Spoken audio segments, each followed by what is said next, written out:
Bien. Tenemos epífisis, diáfisis y metáfisis. Y el hueso, adentro dijimos que es hueco y que tiene la médula ósea.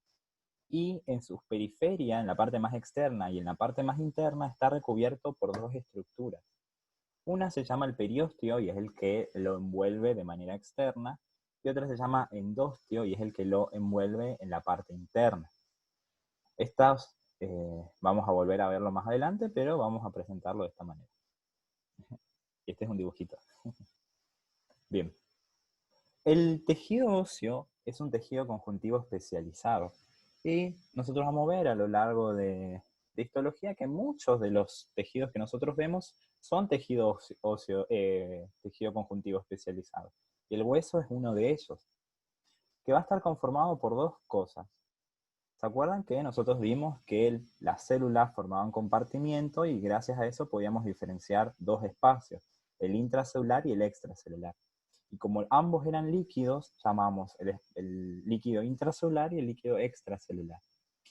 El tejido óseo tiene una característica, que ese líquido extracelular no está en forma de líquido, sino que está calcificado.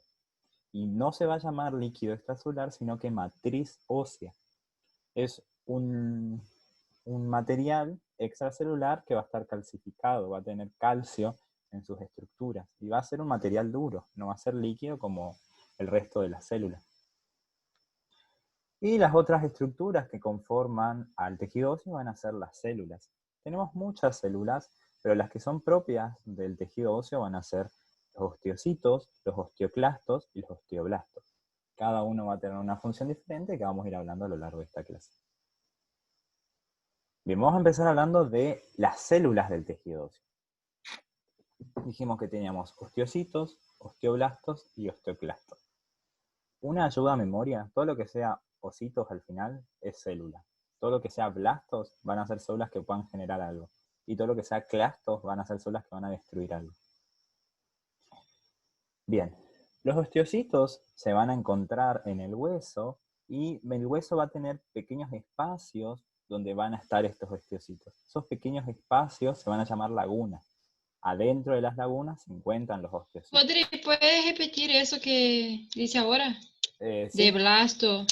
que es una pequeña ayuda. Todo lo que sea ositos en medicina, eh, no ositos, perdón, sin la O, hace referencia a que son células. Por ejemplo, los pituicitos son células de la glándula pituitaria. Todo lo que sea blastos al final va a ser células que puedan crear algo.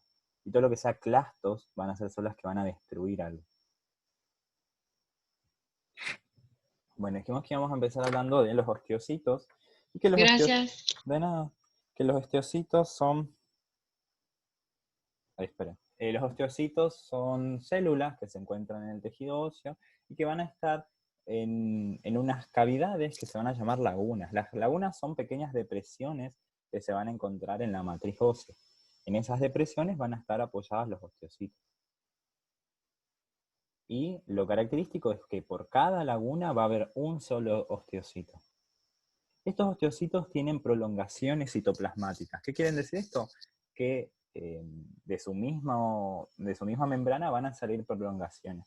Estas prolongaciones van a tener contacto con otras prolongaciones de otro osteocito.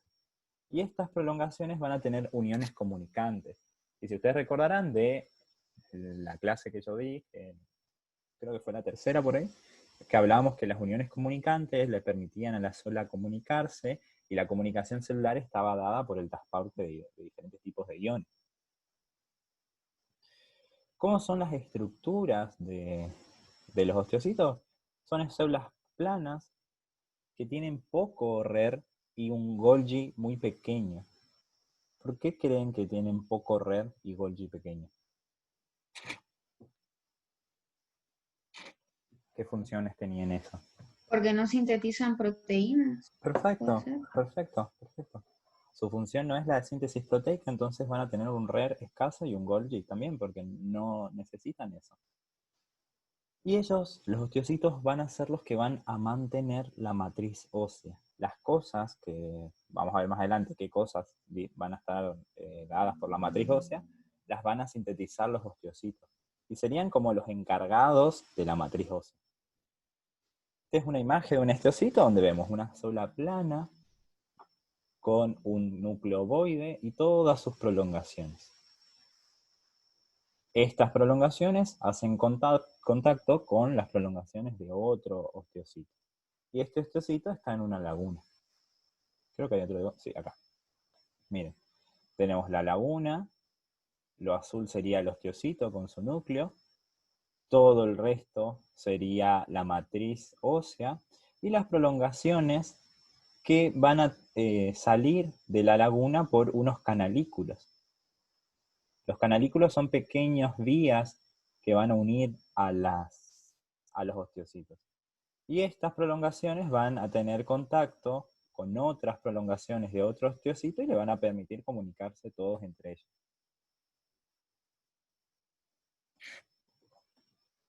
Bien, vamos a los osteoclastos, que se van a ubicar más que nada en la superficie del hueso, y son los que van a sintetizar la parte orgánica del hueso. Cuando nos referimos a la parte orgánica, el libro le hace principal hincapié en estas tres cosas: en el colágeno tipo 1, en los proteoglucanos y en las glucoproteínas.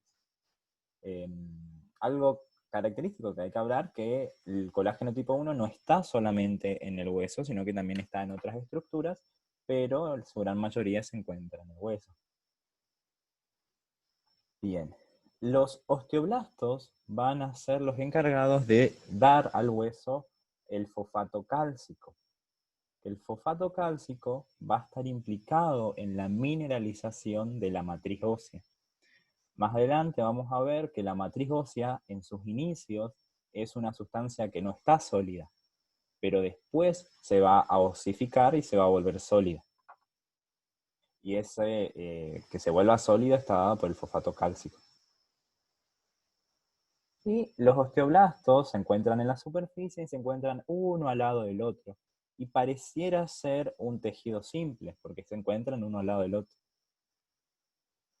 Y su forma va a variar dependiendo del momento de síntesis en el que se encuentre.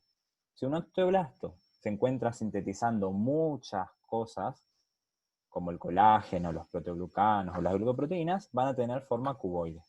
Pero si no están sintetizando nada, esa forma cuboide se va a ir haciendo más pequeña y se van a volver aplanados. Y cuando estos osteoblastos que sintetizan la parte orgánica, que es la parte que va a mineralizar a la matriz, se rodea de la matriz ósea, se comienzan a llamar osteocitos. Entonces, ¿qué son los osteoblastos? Son los precursores de los osteocitos.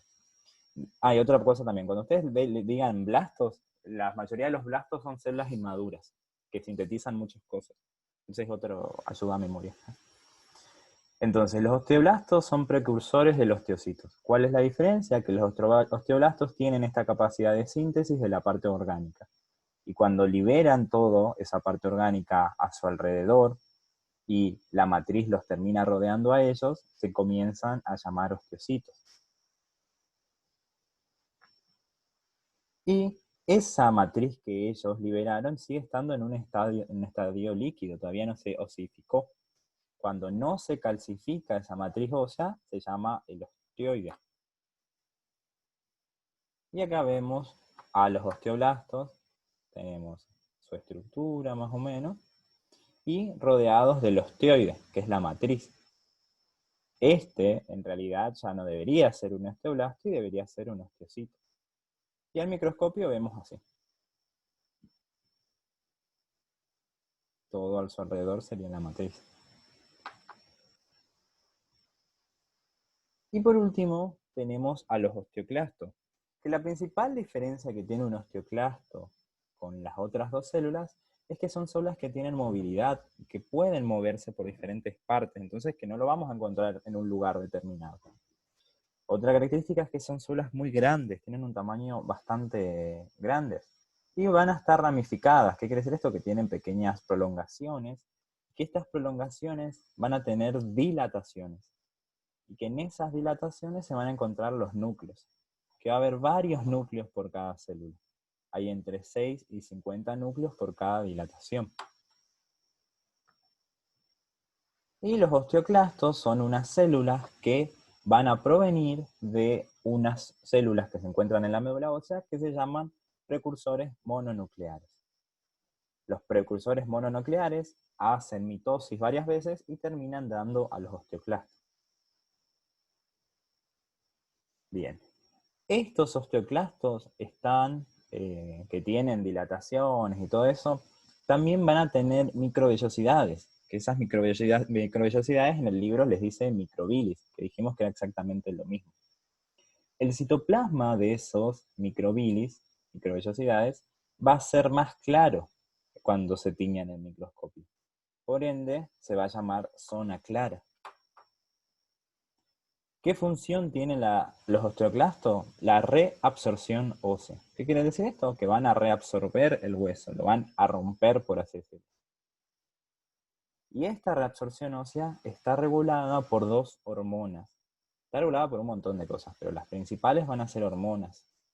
Está la calcitonina, que es una hormona que se sintetiza en la glándula tiroide, y esto es importante, que sepan la ubicación, y la paratormona, que es una hormona que se sintetiza en la glándula paratiroides. ¿Vamos bien hasta acá? ¿Por qué los osteoclastos destruirían o romperían, absorberían el Porque hueso? todo el tiempo, acordate, el hueso es el almacén de calcio. Entonces, si el organismo necesitase calcio, ¿de dónde lo va a sacar? Del hueso. Entonces, ahí deberían actuar los osteoclastos, rompiendo pequeños cristales de calcio para que el calcio se libere a la sangre. Ah, gracias. ¿Puede repetir de las hormonas que secreta? Sí, la calcitonina es una hormona que se sintetiza la glándula tiroides. Y la paratormona es una hormona que sintetiza la glándula paratiroides. No sé, esto van a verlo mejor en anatomía, pero bueno, vamos a darlo ya. La paratormona, la tiroides es una hormona que tiene una forma de H, que está en el cuello. Bueno, me salió un poco hipertrofiada esta glándula. Esta hormona, glándula tiroides, libera calcitonina y hormonas tiroides. Pero a su vez, esta glándula tiroides tiene 4 glandulitas chiquititas, una en cada lado. Estas 4 glándulas chiquititas están al lado de la tiroides. Por ende se le llaman paratiroideas. Y las paratiroideas liberan una glándula que se llama, una hormona que se llama paratormona.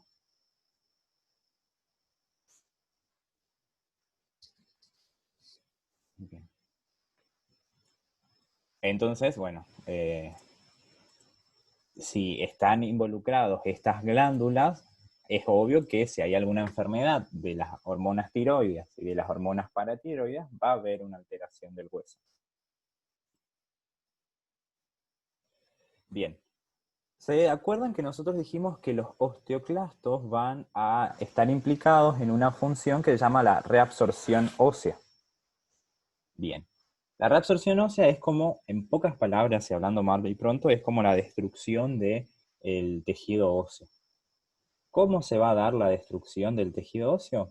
Bien, teníamos a los osteoclastos que tenían sus prolongaciones, que estaban apoyados sobre la matriz ósea, y dentro de sus células van a convertir al CO2 y al agua en un compuesto que se llama ácido carbónico, H2CO3.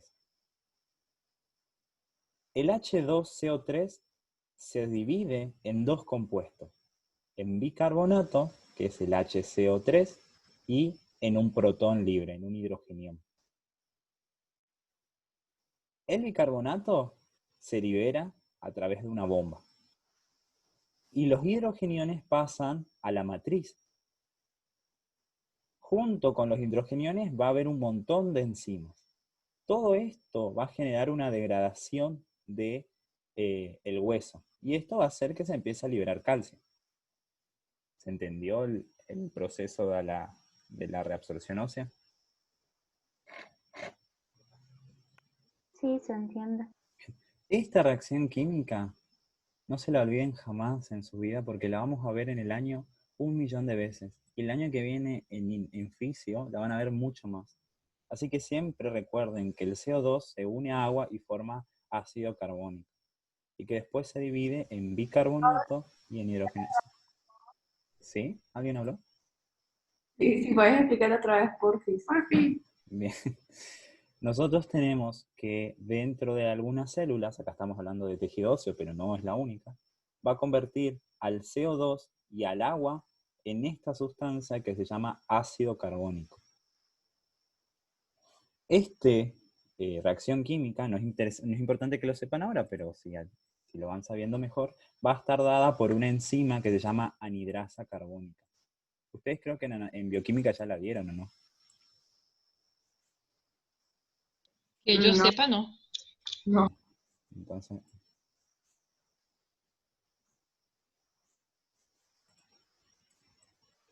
anidrasa carbónica. Esta anidrasa carbónica va a convertir el CO2 y al agua en ácido carbónico, que es H2CO3. Esta misma enzima vuelve a actuar sobre la anidrasa carbónica y la convierte en bicarbonato, que es el HCO3, y en un ion de hidrógeno.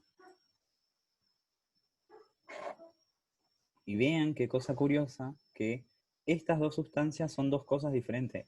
El bicarbonato es una base y el ion de hidrógeno es un ácido. Si aumenta mucho la base, se vuelve un medio básico o alcalino. Y si aumenta mucho el hidrógeno, vuelve un medio ácido. Bien. Este bicarbonato no nos interesa. Se va por la sangre hacia otro lugar. Pero este ion de hidrógeno pasa a la matriz ósea. Y junto a un montón de cosas como diferentes tipos de enzimas, van a empezar a degradar el hueso. Y van a empezar a liberar el calcio. ¿Estamos? Sí, re bien, gracias. Sí, perfecto. Bien.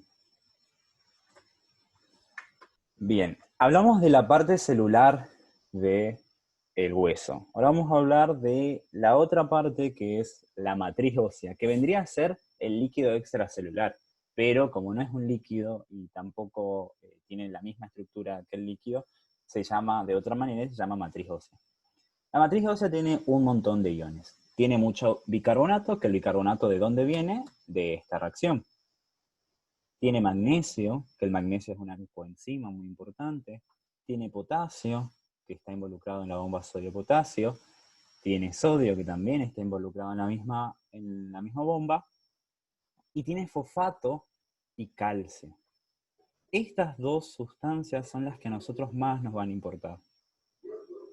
El fosfato y el calcio tienen una cosa muy rara, que siempre que estén juntos se van a unir. Y cuando estén en la sangre juntos van a pasar una cosa, y cuando estén en el hueso juntos va a pasar otra cosa. En el hueso, cuando se junta el fosfato y el calcio, va a formar algo que se llama hidroxiapatita. La hidroxiapatita, no sé si alguien sabrá, si a alguien les interesa, las piedras volcánicas y esas cosas tienen hidroxiapatita. Y las piedras preciosas que tienen esos colores raros y todo eso, también están hechos de hidroxiapatita. Que lo que es la unión de calcio y fosfato. Nuestro organismo también tiene hidroxiapatita, pero no con las características que tiene una piedra volcánica.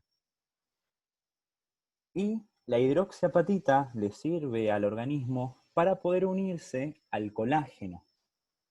Entonces, la matriz ósea va a tener todos estos iones y dentro de esos iones va a tener la hidroxiapatita. Que la hidroxiapatita le permite al hueso unirse al colágeno y generar una estructura más firme. Porque si no el hueso la matriz ósea, estaría suelta así como si nada y no tendría rigidez. Poder unirse al colágeno, que es parte del tejido conectivo, le da más rigidez. ¿Entiende ese concepto? Sí. Sí, Rodri. Bien. ¿Qué era esto? Bien, hablamos de las partes del hueso, hablamos de la médula, hablamos de qué se encontraba y todo esto, y hablamos de dos estructuras muy importantes, el periósteo y el endostio. Dijimos que eran estructuras que recubrían la parte externa y la parte interna del hueso. Pero ¿cuál es su función y por qué es tan importante? Recuerden que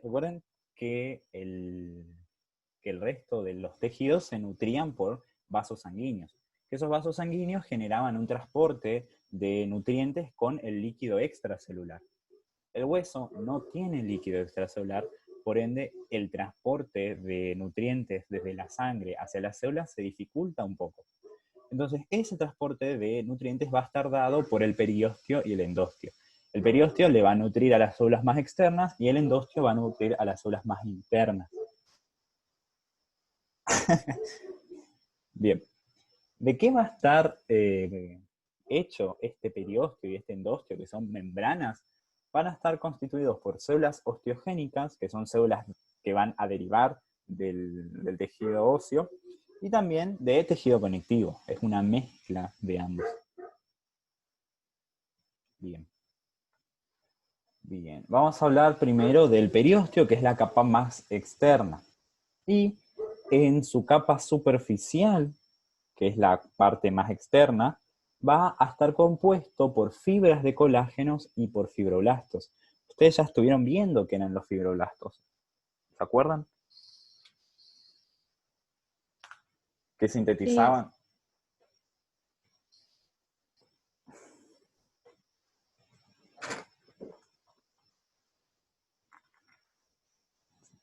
¿Hola?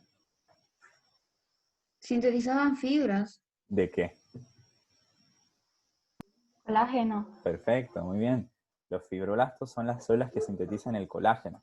Pueden que liberen colágeno solo o pueden que hagan fibras de colágeno. Entonces sabemos acá que el periósteo es abundante de tejido conectivo. Bien. Las fibras de colágeno que van a formar el periósteo se van a unir y van a formar algo que llaman fibras de Sharpey. Esas fibras de Sharpey le va a permitir a la capa más superficial del periósteo unirse al hueso. Porque esas fibras de Sharpey, que son colágenos, va a unir el periósteo con el hueso. Y eso va a hacer que el periósteo no se corra del hueso. Y en la parte más profunda del periósteo va a tener a células osteoprogenitoras. ¿Qué quiere decir células osteoprogenitoras? Son células inmaduras que están ahí esperando a ser diferenciadas y a convertirse en las células que hablamos hoy, en ser osteoblastos o en ser osteoclastos. Están ahí como en el limbo. Entonces, para hacer un pequeño repaso, el periósteo, que es la parte más externa de el hueso, va a estar dividido en una capa externa y una capa interna. La capa interna va a tener células osteoprogenitoras. La capa externa va a tener a fibroblastos y a fibras de colágeno. Esas fibras de colágeno se van a unir y van a formar las fibras de Sharpey que unen la parte externa del periósteo con el hueso. Y por último teníamos el endostio que recubre más que nada la parte interna. Queda un minuto, le saco y vuelven a entrar, ¿saben? Odis.